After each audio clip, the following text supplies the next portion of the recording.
काल रात्रीपासून कोसळणाऱ्या संततधार पावसामुळे पुणे नाशिक महामार्ग अक्षरशः जलमय झालेला आपल्याला पाहायला मिळत आहे। तुम्ही आता पाहू शकता चाकणच्या तळेगाव चौकातली परिस्थिती। तळेगाव चौक पूर्णपणे पाण्याखाली गेलेला आपल्याला पाहायला मिळतोय।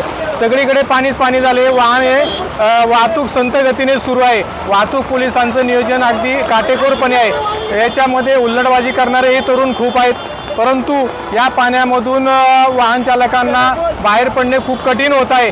वाहने संत गतीने सुरू असून काही वाहतूक अन्यत्र मार्गाने वळवण्यात आलेले। आपल्यासोबत बोलण्यासाठी काही नागरिक आहेत। काय सांगाल, काय परिस्थिती आहे सध्या? सगळ्यात पहिलं नमस्कार, माझं नाव गणेश शिंदे, मी एक बजरंग दलचा कार्यकर्ता आहे।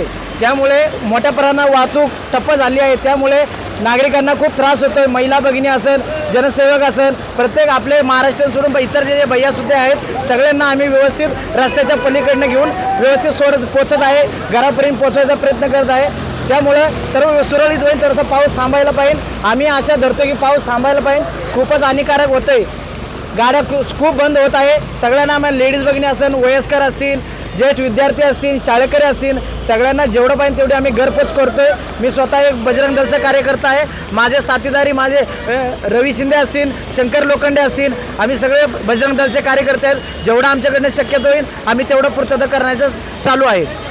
नक्कीच काही सामाजिक कार्यकर्ते रस्त्यावर उतरून नागरिकांना मदत करत आहे। लहान मुले, महिला, वयस्कर, ज्येष्ठांना मदत करण्याचं काम या ठिकाणी केलं जात आहे। अनेक दुचाकी वाहने सुद्धा या पाण्या प्रवाहामुळे अडकत आहेत। आपल्यासोबत बोलण्यासाठी काही वाहन चालक आहेत। काय सांगाल तुम्ही, काय परिस्थिती आहे? काय सांगाल? पावसाची असं नाल्यांना जायला पाणी नाही। कुठून आले तुम्ही? पुरळीवरनं। काय परिस्थिती आहे इकडे तर बरी, पण इकडे जास्तच आहे चौकामध्ये। नक्कीच चाकणच्या संपूर्ण पंचकृषीमध्ये औद्योगिक परिसर असेल किंवा ग्रामीण भाग असेल, सगळीकडे पावसाची मुसळधार सरी पडत असल्याने नैसर्गिक आपत्ती कोसळलेली आहे।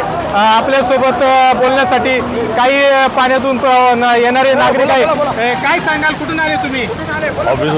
ऑफिसवरून कुठल्या कंपनीमध्ये होते का तुम्ही? हो, कंपनी. कुठल्या कंपनीमध्ये होते?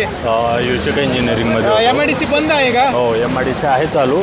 जे वर्कर गेले ते पोहोचलेले आहेत, पण बाकीच्या अशा पाण्याच्या अवस्थेमुळे नाही पोहोचले। नक्कीच MIDC मध्ये कंपन्या प्रवाही झालेल्या आहेत। अनेक कामगार कंपनीमध्ये पाण्याचा प्रवाह वाढल्याने रस्त्यावरती पाणी आल्याने कंपनीमध्ये पोहोचू शकलेले नाहीत। याचा फटका मोठ्या प्रमाणामध्ये या ठिकाणी बसत आहे। नागरिकांनी सतर्क राहण्याचे आवाहन प्रशासनाकडून केले जात आहे। LS मराठीसाठी चंद्रकांत मांडेकर, खेड, पुणे।